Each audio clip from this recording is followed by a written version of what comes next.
Well, there was some expectation for me, so I hope you'll bear with me. I've prepared something which may be longer than the ceremony itself. I'm Jeff. I'm Ian's older brother, and it's been my pleasure to stand with him today as he and Jane make their public commitment to each other. Before we go on, I want to warn anybody here, I did see a croquet set. If you play croquet with my brother, let him win. It is not worth coming from behind to beat my brother in croquet, and you can ask him why. I'm going to freely admit that I'm basing the structure of my speech here on the most successful and funniest best man speech I ever heard, which is the one that Ian gave to me at my wedding. The goal appears to be to tell some historical anecdotes that embarrass the groom and warn the bride of what's to come. So, get ready, or as Ian once said before our family car got rear-ended, brace for impact!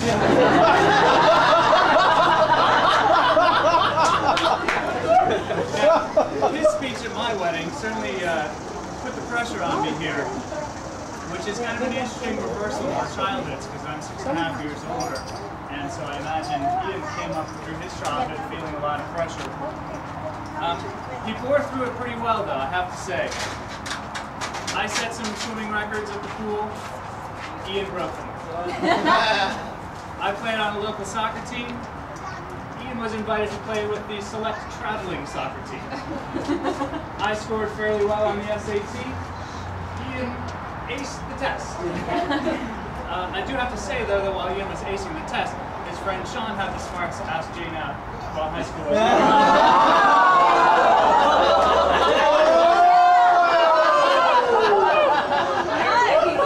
So, it would seem that Ian spent a good...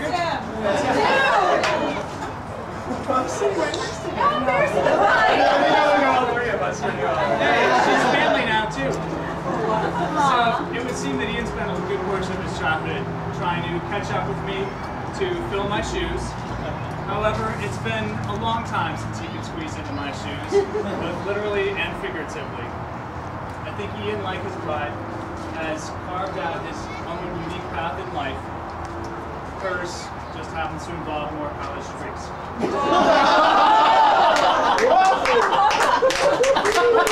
Ian is very intelligent, and this was obvious to all of us early on. He's the kid who in second grade spoke up, raised his hand.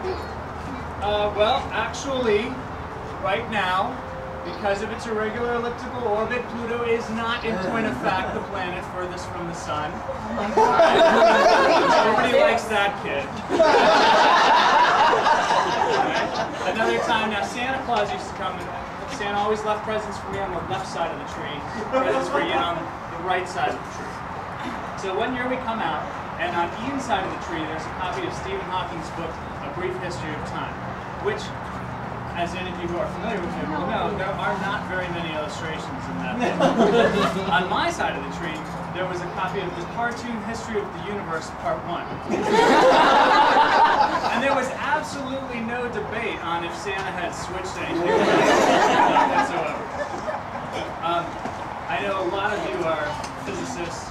In physics, there's something called the right-hand rule, which, as I understand it, helps people remember that if you wrap your hand around a cord, your thumb will point in the direction of the current, and your fingers will then curve in the direction of the magnetic lines of flux. I am not a physicist.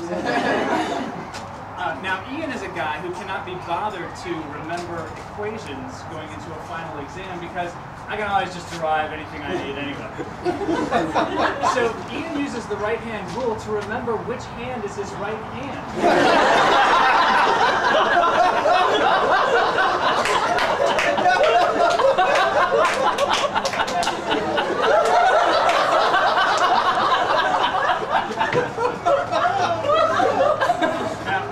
I got really excited about chemistry when I first started chemistry my sophomore year of high school. When I came home, and for whatever reason, Ian must have been just bored to tears or something, and I had no friends. So I sat down and taught him everything I'd learned in chemistry that day. I taught him, we used his little constructs, and I taught him about atoms and electrons and bonding and covalent bonding and ionic bonding.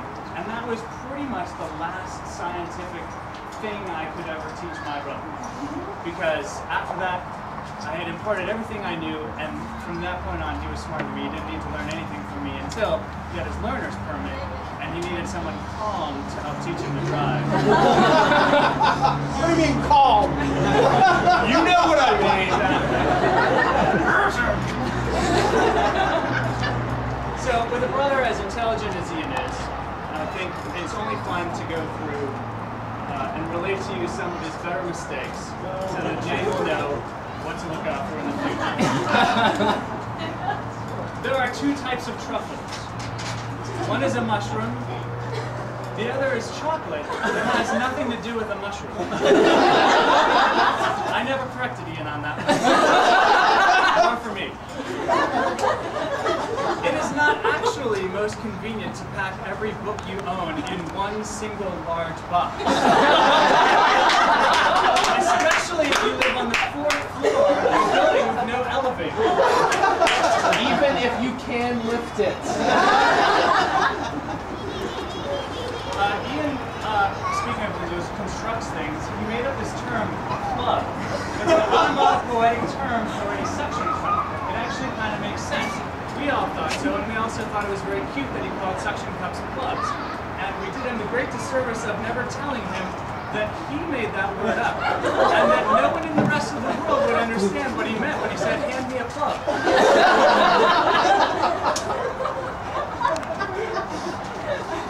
Despite our difference in age, Ian and I know each other pretty well, frustratingly well sometimes. And we often finish each other's sentences, steal each other's joke punchlines. Now Jane here would probably interject and say, it's not that hard to figure out where a joke about poop is going. But Ian, I have to tell you, the reason that I always guessed the right cards when I played Go Fish on card trips was because I could see the reflection of your cards. Then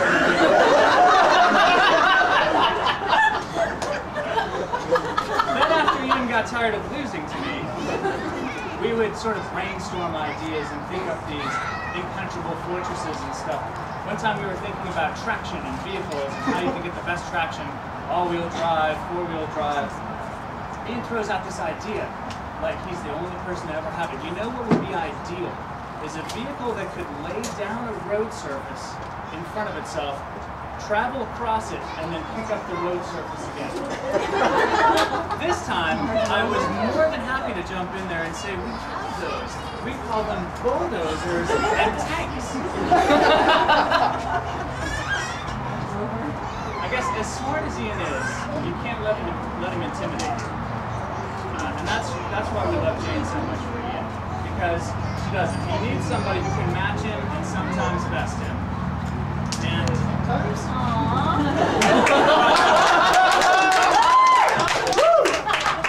Jane can apparently accomplish more with her little whispers in his ear than 20 years of my mom's nagging.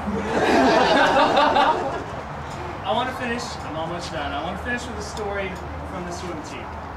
This is when Ian was very young, he was probably 7, just joined. I could actually still beat him in a race. His group was doing some kickboard drills, so they're kicking around the pool. I don't know how many of you know this, but there's a metal valve at the bottom of the floor of pools that controls the water coming back into the pool from the filtration system. We had a very old pool that was kind of falling apart, and those things would pop out all the time and they'd get lost. And so you've got all this water gushing back up in the pool and kind of mushrooms on the surface of the pool. So he's only 7 years old, he's not very large. He's kickboarding around, and he basically gets stuck surfing this mushrooming water on the pool. And he's kicking and kicking, and he's going nowhere. And Chris, come on, Ian, come on. He's kicking and kicking, but he's fascinated by it. Why aren't I going anyplace? What is causing this water to well up under my stomach? And he goes, and my friend always reminds me of this whenever we talk about Ian. His voice was also very high at the time. And he's completely fascinated. He goes, "This is great! This is the greatest thing that's ever happened to me!" Ian, at the time, that may have been the greatest thing that ever happened. But I'd like to suggest that marrying Jane might be a worthy candidate for reconsideration. And I hope that everyone here will join me in raising a glass and toasting to the success of Ian and Jane's marriage.